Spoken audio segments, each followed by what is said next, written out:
Alright, peeps, time for a review of One Piece chapter 912, titled either Braided Hat Village, if you prefer more direct translations, or Amigisa Village, if you prefer the go in the weeb route, basically. So, first of all, I want to talk about the color spread, which is absolutely beautiful and shows off all the Straw Hats doing various sports. This is kind of like a tribute to the Olympics, basically, which will be coming up fairly soon. Kind of jumped the gun on this, but good on you, Oda. Now, getting back to the, real meat of the actual chapter. I'm just gonna, show this last panel simply because of the fact that I got copyrighted out the ass on previous reviews, and I'm just trying to cover my ass. So Luffy proceeds to reveal Ace's death to Tama, and she doesn't really take it that well. She believes Luffy is lying, and she proceeds to kind of pass out because, because of the toxic water she's basically ingested. So she's having a real time struggling with this. We also reveal that her master, the Tengu, is titled, I'm gonna butcher the hell out of this, Uyama? Tenguyama Hitetsu. Tenguyama Hitetsu. Okay, let's go with that. Who talks about the past of the village that they live in, Braided Hat Village, or what is it? Amigisa Village. Amigisa. Um, and proceeds to say that, back in the day, their village was not great, but it wasn't bad off previously. And he reveals that, in recent not too long ago, their village was ravaged by one of Kaido's underlings, namely the pirate X Drake, that we've seen in cover stories and various other little nods here and there, who teamed up with Kaido after an encounter and became one of his more than likely headliners, much like we've seen has become of Basil Hawkins. So, X Drake played a pivotal role in destroying this village, which looks all jacked to almighty shit. Um, Hitetsu also proceeds to say that the only place that's actually still prosperous in all of Wano is the city capital, where Kurozumi Orochi resides. That's the what was it, Shogun Daimyo, dude who basically took over in place of the Kazumi clan and is allied with Kaido. So, naturally, the only place in all the country is the place where both Kaido and Orochi reside. Of course, selfish bastards and all of that, proceeding to pollute the rest of the land while they live in the most lavish and prosperous place out there. So that's the capital city. I believe that's where Robin, Usopp, Frankie, and Zoro were originally seen when we first glimpsed into Wano. So there's that to consider as well. They're trying their best to kind of infiltrate the capital itself. Luffy then proceeds to try to take Tama, to a place that actually has a doctor and all that good stuff. But I feel like I'm jumping ahead of myself. That's not before uh, Hitetsu explains that years ago, Ace and his crew washed up on shore. They were stranded. The villagers, who were very destitute at that time and hadn't eaten in a good long while, tied them up, raided their ship, and got something to eat, off of it. However, Ace and his crew, showed that they were not fully captured and were able to break free at any time, and even offered to try to feed them more food on top of that, showing the very altruistic nature that Ace has. Never he was always one to kind of go out of his way to help, shown even in a cover story with that one girl. I think it was Mona, the little milk girl that he helped out that one time, who I think we saw in a in the after the time skip in that one village that was being raided. So, very prominent things to show the very character that Ace has, and how, you know, just good hearted he really was. One to very much act on his own way and of his own accord. So, Luffy has a bit of a moment of just, pride in the actions that Ace did. But regardless, Luffy tries to take Tama into town.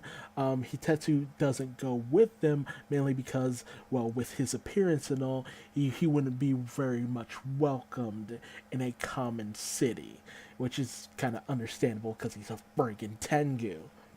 Um, Luffy also ends up taking a Kitetsu sword, one of the uh, which is revealed to be one of the Nidai Kitetsu, the second generation demon splitters. Um, great grade swords, which are the some of the swords that are shown to be like very prominent in the One Piece world. Uh, I don't believe we actually have seen too many of them so far. I think this might actually be one of the first ones that we've actually managed to see in this series. Although I might just be misremembering a few things. Um, uh, Hitetsu says that it is cursed and that Luffy shouldn't use it, so Luffy asks to take Hitetsu's sword, which is also a Nidai Kitetsu, and is said to be equally just as cursed. So basically, Luffy goes running off with Tama and a cursed sword.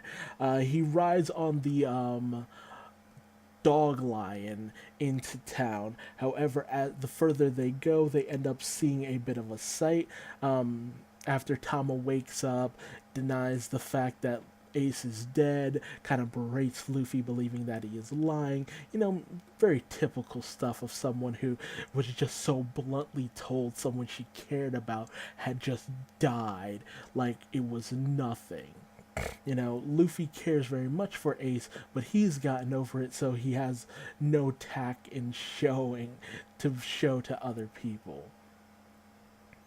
Um, Luffy ends up encountering Zoro, who saves some unknown female from what seemed to be one of the pleasures, or maybe it was one of the gifters. It was definitely one of Kaido's men, because they're running rampant through this wasteland that is just completely polluted by all these toxins. You can't even eat any of the animals in there, despite the fact that many of them are so large, because they're poisonous as well.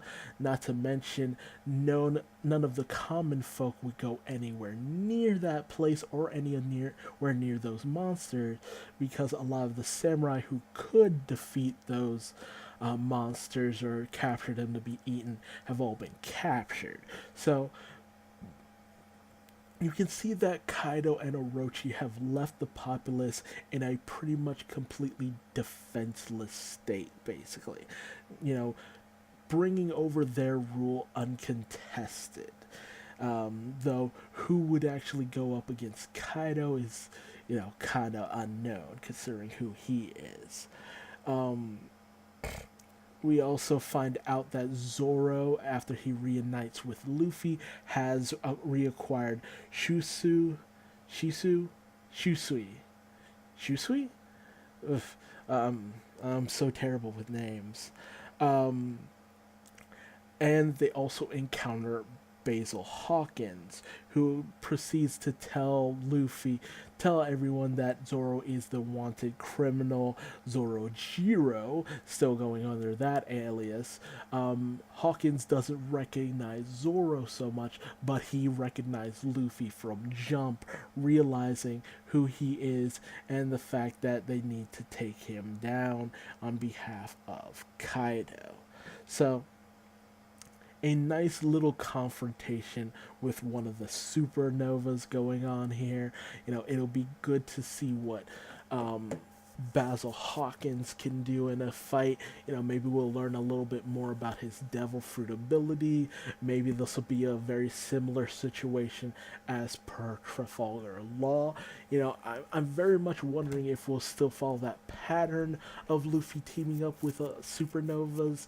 I mean, considering the nature of what Hawkins might choose to do, considering that the last time he tried to read Luffy's fortune, it was shown that Luffy just could not die, or just would not die, basically, no matter how many times he read his fortune. So maybe that will shift Hawkins' alliance. Maybe it won't. Maybe Hawkins will be a major antagonist. I don't feel he will, considering they're just confronting him now and we're not even that far into Wano already. It'd be weird for them to have such a knockout, drag out fight so soon into things. But Wano is going at a breakneck pace. You can tell that Oda really loves what he's doing, and he's just so psyched to get everyone into this. Apparently Luffy's going to be a swordsman this series, but let's see how long that lasts with the kind of sword he has. But I'm really looking forward to things. What's X-Drake's angle in all of this? Because he was one of the first out of the supernovas to join as far as I can tell, to join a Yonko. And Basil even states outright, it's just like you either join up with a Yonko or you get chased by them. So that's Luffy's lot and everything. Whereas, he's managed to gain the attention of two of the biggest Yonko out there. One kind of supporting him, and two outright looking for his blood. So, it's a very interesting situation. But, I feel like having too many of the supernovas just showing their bellies to the Yonko kind of makes them lose their teeth. Because I love the fact that ultimately, Beige was looking to betray Big Mom. It showed what he was about. And the fact that, Law, where he was going, where he wanted to take out Shanks, was a very interesting angle. So, although it seemed like he wanted to take out Kaido, I think it was.